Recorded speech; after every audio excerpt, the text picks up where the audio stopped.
Bonjour à tous, je voulais vous faire une vidéo sur ma vie avec le pervers narcissique. Donc de partager de moi et de mes 15 ans, quasi 15 ans avec ce qu'on appelle un PN, pervers narcissique. Alors, j'avais vraiment envie de vous partager ça parce que je me rends compte qu'il y a plein de personnes qui vivent ces expériences-là et qui sont un petit peu seules. Et ce sujet m'est revenu un peu en boomerang et je crois que c'est important pour moi de partager, de dire que vous n'êtes pas seul face à ça. Et surtout, le message positif, c'est qu'on s'en sort. On s'en sort, pas sans mal, ça c'est sûr. C'est même un parcours assez difficile.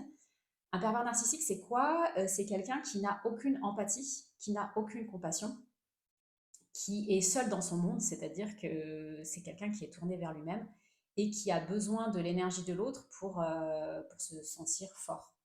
C'est-à-dire que c'est quelqu'un qui a un problème, hein, voire plusieurs problèmes au niveau psychologique, mais surtout qui va, en tout cas chez sa victime, parce que là on parle bien de victime, d'un pervers narcissique, qui va détecter la faille et s'engouffrer dedans. La faille, c'est quoi? C'est la faille de confiance en soi et d'estime de soi, et du coup, bah, en fait, il va venir tout faire via des stratagèmes de manipulation, parce que ce sont des grands, grands manipulateurs qui trompent bien l'entourage. Pour ma part, plein de gens étaient à des années-lumière de savoir ce que je vivais dans mon quotidien. D'ailleurs, peut-être beaucoup de gens seront surpris dans cette vidéo. Mais en tout cas, c'est quelqu'un qui donne le change, c'est-à-dire que c'est quelqu'un qui va se montrer dans la même un petit peu dans le côté séducteur, dans le côté je veux plaire à tout le monde, un peu limite le gendre idéal, et en fait à l'intérieur, dans la vie quotidienne, c'est l'opposé. C'est-à-dire que il a comme une sorte de double face, et c'est vrai que c'est pas facile de les identifier, ces pervers narcissiques, parce que justement, ils peuvent nous faire croire plein de choses avec des belles paroles, et derrière, dans les actes, ça ne suit pas. Et surtout, c'est une chose qui est de manière insidieuse, c'est-à-dire que ça va être des toutes petites choses, des petits détails, et en fait, il va miser sur le doute de soi, c'est-à-dire toujours faire en sorte que moi, je me remette en question, avec des phrases du style c'est toi qui as un problème, c'est toi qui es folle. Vraiment, c'est toujours ben, mettre le point, le doigt, pardon, là où du coup ça va faire le doute, créer le doute en toi, quoi. Donc, pour ma part, c'était dans mon quotidien, c'était quoi? C'était de la dévalorisation constante. C'était surtout ça, c'était surtout la dévalorisation, et c'est surtout en fait une violence psychologique. C'est vraiment le mot violence psychologique, et qui vient vraiment te détruire petit à petit. Ça se fait pas en un claquement de doigts, mais ça vient te détruire, et ça peut te détruire et t'anéantir tout simplement. Tu vas comment dire, tu vas devoir t'en remettre.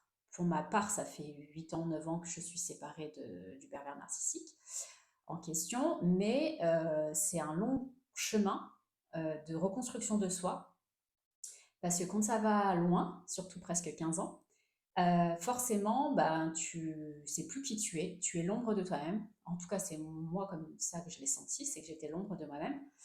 Et,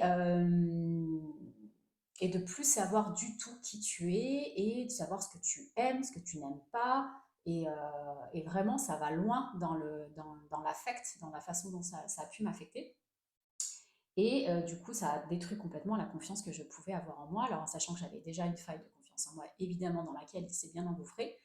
Mais vraiment, c'est toujours cette problématique de moi me remettre en question.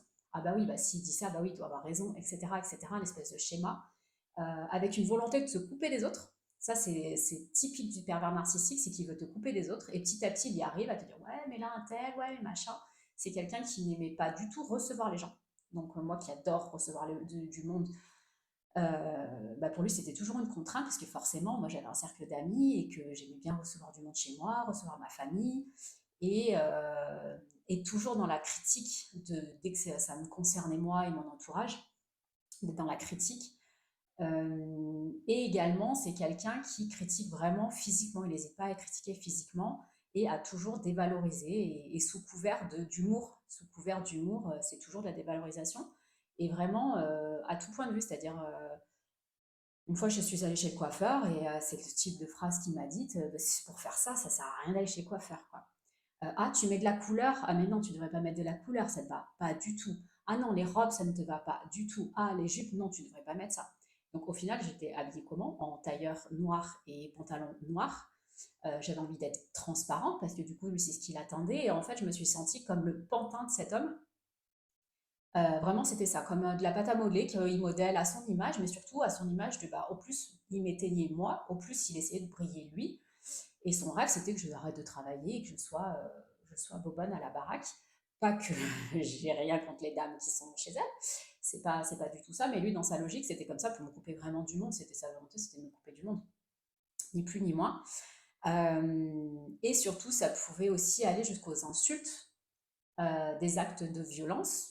Il m'a jamais levé la main, c'est-à-dire frappé physiquement moi, mais des actes de violence, de jeter des trucs, de mettre des coups de pied, des coups de poing dans les murs, etc.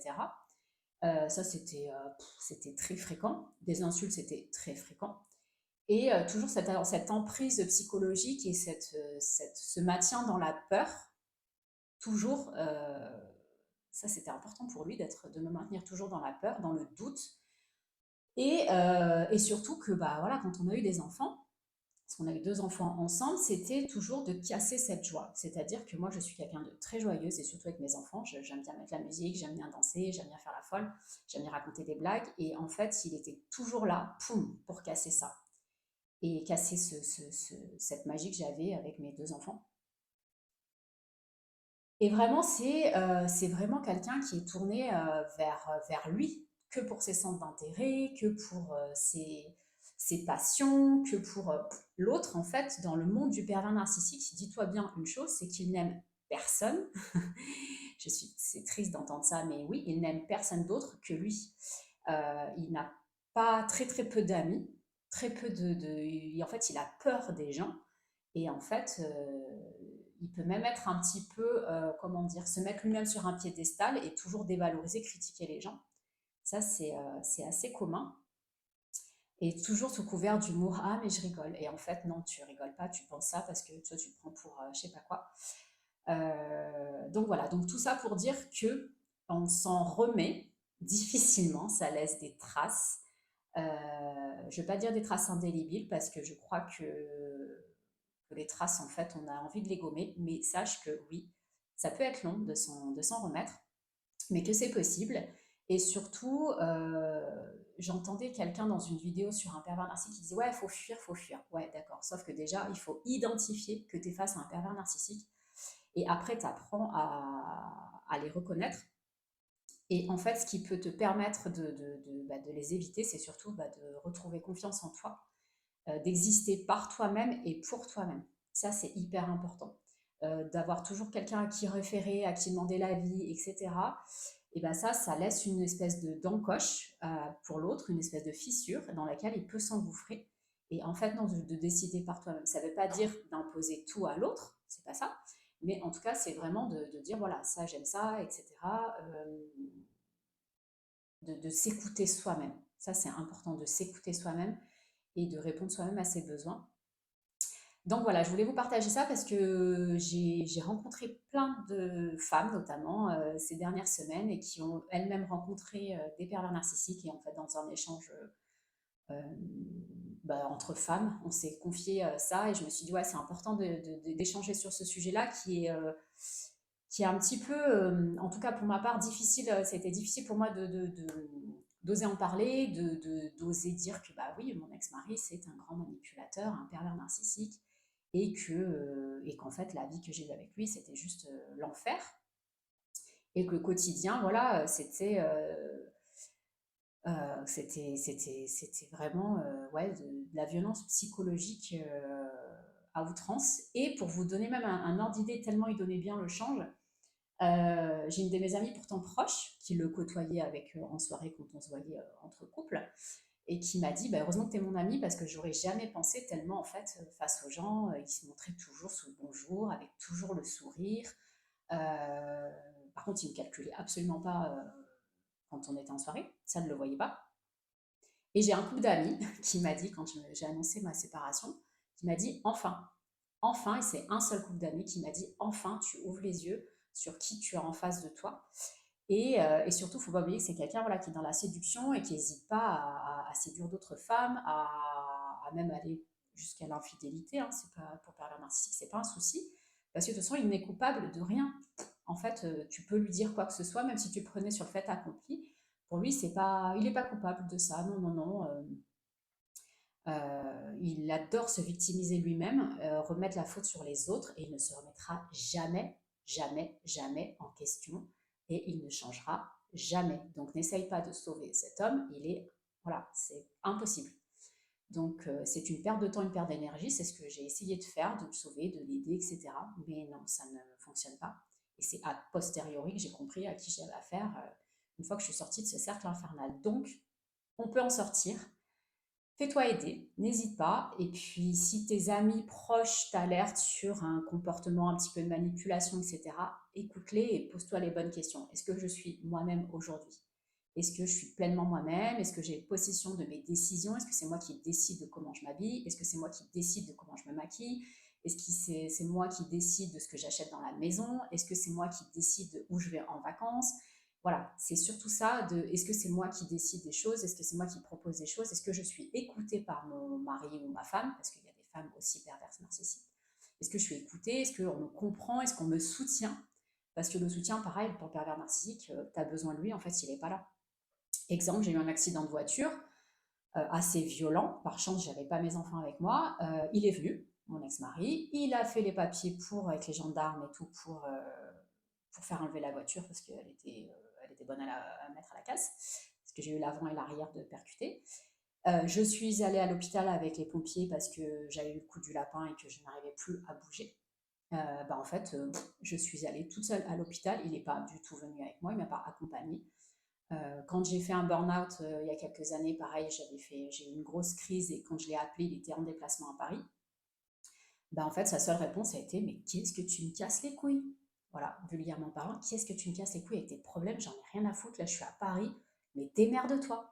Donc par chance, j'étais très bien entourée de mes amis, mais, euh, mais du coup, pour vous dire qu'en fait, vous êtes tout le temps tout seul face à votre problématique et c'est quelqu'un qui n'est pas concerné par ça, il ne se sent pas concerné. Et ça, c'est des exemples, je pourrais en citer des milliers d'autres, mais j'ai pas envie de vous polluer avec une vidéo trop longue non plus. Donc voilà, donc écoutez-vous, observez votre vie, observez-vous et si vous sentez qu'il y a quelque chose qui ne va pas, en tout cas questionnez votre entourage, restez pas seul avec ça. Faites-vous aider par quelconque thérapeute, thérapie, médecine douce, ce que vous voulez, psy ou autre.